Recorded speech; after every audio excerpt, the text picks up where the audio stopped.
అందరికీ నమస్కారం అండి. నలుగురు మూర్ఖులు అనే కథలోని 3వ భాగాన్ని ఇప్పుడు మనం చెప్పుకుందాము.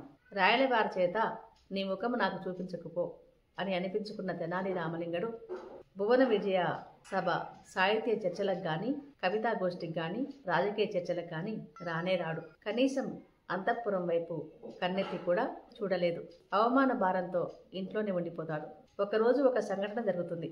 ఆ సంఘటన కారణంగా మళ్ళీ పూర్వ వైభవంతో సభలో ప్రవేశించే అవకాశం లభిస్తుంది. ఆ సంఘటన ఏమిటో ఇప్పుడు మనం తెలుసుకుందాము. ఒక రోజున రాయలవారు మంత్రి సామంతులతోనూ పుర ప్రముఖులతోనూ ఒకవైపు అష్టదిగ్గజ కవులు, మరొక వైపు ఎందరెందరో కళాకారులతో కొలువు తీరి ఉన్నారు. సభా మండపము యథావిధిగా జనంతో కిక్కిరిసిపోయి ఉన్నది. ఆ సమయంలో ఎక్కడి నుంచో ఒక అందమైన నవయవ్వనంగా ఉన్న 25 ఏళ్ల నర్తకీమణి సభలోకి ప్రవేశించింది. ఆమెను చూసి మంత్రివర్యులు, ఎవరు నువ్వు? ఈ సభలోకి ఎందుకు వచ్చావు? నీకేం కావాలి అని ప్రశ్నించాడు. ఆమె రాయలవారి వైపు చూసి నమస్కరించి, రాయలవారు కళాభిమానులంట, కళాకారులని ఎంతగానో గౌరవిస్తారట, సన్మానించి సత్కరిస్తారని లోకమంతా చెప్పుకోగా విన్నాను. నేను నా నాట్య ప్రదర్శనను ప్రదర్శించి రాయలవారి మెప్పు పొందాలని వచ్చాను. ఆమె యొక్క అందచందాలకు, ఆమె మాటలకు రాయలవారు మనస్సులో మెచ్చుకోకుండా ఉండలేకపోయాడు. వెంటనే నీ నాట్యాన్ని ప్రారంభించు అని అంటాడు. ఆమె, మీ అనుమతి లభించినందుకు ధన్యవాదాలు ప్రభు, నేను నాట్యంతో పాటు పాట పాడుతాను అంటుంది. మాకేం అభ్యంతరం లేదు, ఆడు పాడు అంటారు రాయలవారు. అయితే నాదొక షరతు. షరతా? ఏమిటది అని అంటాడు మంత్రి తిమ్మర్సు. మన దేశంలోని 14 భాషలలో నేను పాటలు పాడుతూ ఆ పాటలకు అనుగుణంగా నాట్యం చేస్తాను. నా ప్రదర్శన పూర్తి అయిన తర్వాత నా మాతృభాష ఏదో చెప్పవలసి ఉంటుంది. అలా చెప్పలేకపోతే నేను అడిగిన వరాన్ని నాకు ఇవ్వాలి. ఆమె ధైర్యానికి మెచ్చుకొని రాయలవారు సరే అంటాడు. మంత్రి గారు మాత్రం, ఈ అగంతకురాలు ఎక్కడి నుంచి వచ్చి పడ్డది? ఇప్పుడు ఆ మాతృభాష ఏంటో కనుకొని చెప్పలేకపోతే ఏం కొంపమలుగుతుందో ఏమో అనుకుంటాడు. ఇక ఆమె నాట్యాన్ని ప్రదర్శించడానికి ఉపక్రమిస్తుంది. రాయలవారు అందరిని ఉద్దేశించి, ఓ సభాసదులారా, ఈమె యొక్క నాట్యాన్ని తిలకించండి, గానాన్ని శ్రద్ధగా ఆలకించండి. ప్రదర్శన పూర్తి అయిన తర్వాత ఆమె మాతృభాష ఏదో చెప్పవలసి ఉంటుంది. వాయిద్యకారులని వాయించమని ఆజ్ఞ జారీ చేస్తారు. తదిగిన తోం తకిట తకిట తదిగిన తోం తకిట తకిట అనే వాద్యాల ఊరు ఆకాశాన్నంటి మారుమ్రోగుతుంది. ఆమె అందంగా అడుగులు కదుపుతూ నాట్యాన్ని ప్రారంభించింది. ముందుగా తెలుగులో పాట పాడింది. పొగరుగల పిల్ల, తెలుగు జాతి పిల్ల, లొంగే మాట కల్లా, నీకు లొంగే మాట కల్లా, ఓడించేవాడు నన్నోడించేవాడు, కనరాడు లేనే లేడు ఇక రాడు అని పాడింది. ఈ విధంగా మిగతా 13 భాషల్లో కూడా పాటలు పాడి చక్కగా నర్తించింది. ప్రదర్శన పూర్తయిపోయింది. అందరిని ఉద్దేశించి నా మాతృభాష ఏదో చెప్పమని అడిగింది. కానీ ఆమె మాతృభాష ఏదో ఎవ్వరికీ అర్థం కాలేదు. ఆ భాష దోషాలు బయటపడలేదు, యాస బయటపడలేదు. అందుకే అందరూ ఆలోచిస్తూ మౌనంగా కూర్చున్నారు. అది గమనించిన ఆమె రాయలవారిని ఉద్దేశించి వెటకారంగా వెగతాళిగా ఇలా అన్నది. మహారాజా, విజయనగర సామ్రాజ్య ప్రజలు చాలా తెలివైన వారని విన్నాను. ఎందరెందరో గొప్ప సాహిత్యవేత్తలున్నారట, అష్టదిగ్గజ కవులు ఉన్నారట.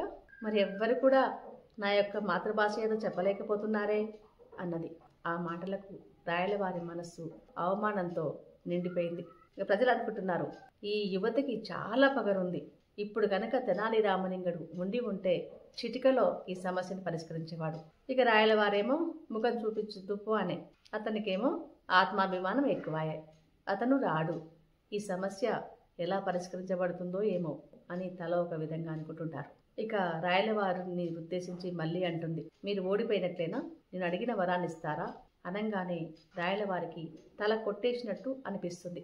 అనుకుంటున్నాడు మనసులో, ఇప్పుడు ఈమె రాజ్యాన్నే కోరుతుందో, ధనాగారాన్నే కోరుతుందో, పెళ్లి చేసుకోమని అడుగుతుందో, ఏమిటి విపత్కర పరిస్థితి, ఎలా అని మనసులో మదనపడసాగాడు.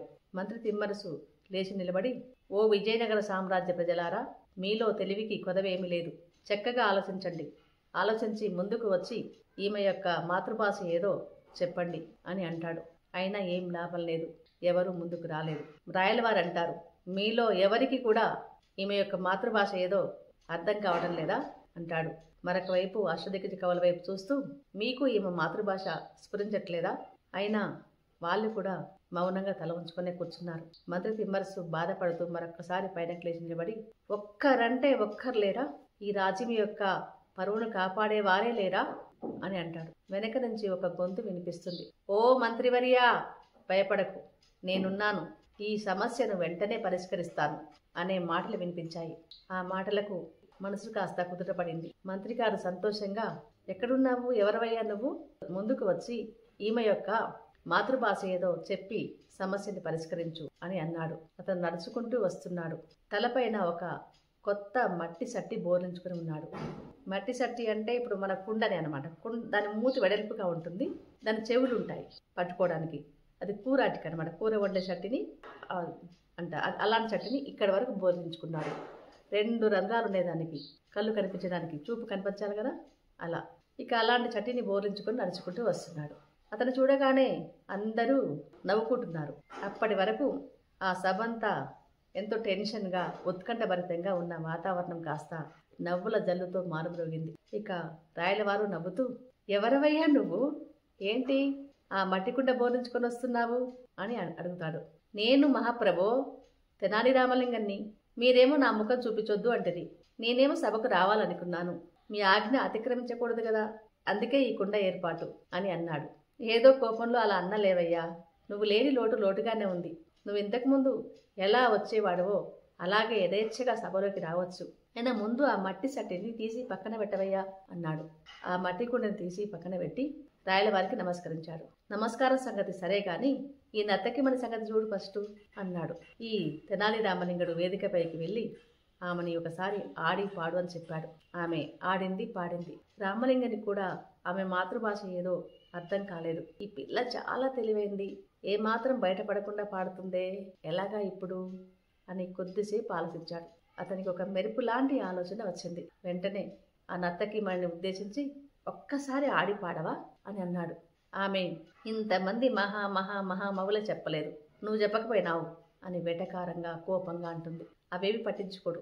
అది సరే గాని ఒకసారి ఆడి పాడమ్మా అంటాడు. ఆమె, నాకేంటి భయము, ఆడతాను పాడతాను ఎన్నిసార్లైనా అని అనుకుంటూ నాట్యాన్ని ప్రారంభించింది. నాట్యాన్ని ప్రారంభించి పాట కూడా పాడడం మొదలుపెట్టింది. మేరీ జుల్కో మే బో జావో సజనా, మేరీ సిని మేరౌ జావో సయ్యా అని హిందీ పాట ఏదో పాడడం మొదలుపెట్టింది. అది వింటూనే తెనాలి రామలింగుడు ఎంతో హుషారుగా వెళ్ళి ఆమెతో పాటు అడుగులు కదుపుతూ నాట్యం చేయడం ప్రారంభించాడు. ఇద్దరు చక్కగా నాట్యం చేస్తున్నారు. ఆట పాట రసపట్టులో ఉండగా తెనాలి రామలింగుడు తన కాలి చేత ఆ నర్తకిమణి సుకుమారమైన కాలుని గట్టిగా తొక్కాడు. ఆమె ఆట పాట ఆపేసి నొప్పితో బాధపడుతూ, కత్తే మగనయ్యార్లా నేను అని తిట్టింది. ఇదే పోనీ మాతృభాష అన్నాడు తెనాలి రామలింగుడు. ఎంత తెలివైన వారికైనా, మేధావులకైనా, తెలివి తక్కువ వాళ్ళకైనా కోపం వస్తే మాతృభాషలోనే కదా తిడతారు. ఆమె అలా తిట్టిందనమాట. కత్తే మగనే యార్లా నేను అంటే గాడిద కొడక, ఎవర్రా నువ్వు అని అర్థం. ఈ విధంగా తన మాతృభాషని తన నోటి చేతనే బయట పెట్టించాడు తెలివితోని. ఇక ఆమె ఓటమి ఒప్పుకోక తప్పలేదు. ఇంకా ఇతని తెలివికి మెచ్చుకొని అందరూ శబాష్ రామలింగా అని సభంతా మెచ్చుకొని చప్పట్లతో మాన్మ్రోగించారు. ఇక రాయలవారు కూడా ఎంతో సంతోషంగా చప్పట్లు కొట్టుకుంటూ తెనాలి రామలింగం దగ్గరికి నడుచుకుంటూ వచ్చి ఎంతో ప్రేమగా ఆప్యాయంగా కౌగిలించుకున్నాడు. మరోసారి నా పరువును, రాజ్యం యొక్క పరువుని కాపాడినందుకు అది అభినందించాడు. గొప్పగా సత్కరించి సన్మానించాడు. ఈ విధంగా తెనాలి రామలింగనికి మళ్ళీ పునర్ప్రవేశం లభించింది. అందరూ సంతోషించారు. ఆ నర్తకి మనకి కూడా చక్కగా నాట్యం చేసి పాట పాడింది కదా, ఈ ఆస్థాన రాజనర్తకి పదవిని ఇచ్చాడు రాయలవారు. కథ నచ్చితే లైక్ చేయండి, సబ్స్క్రైబ్ చేయండి, షేర్ చేయండి. మరొక కథతో మళ్ళీ మీ ముందుంటాను. సెలవు.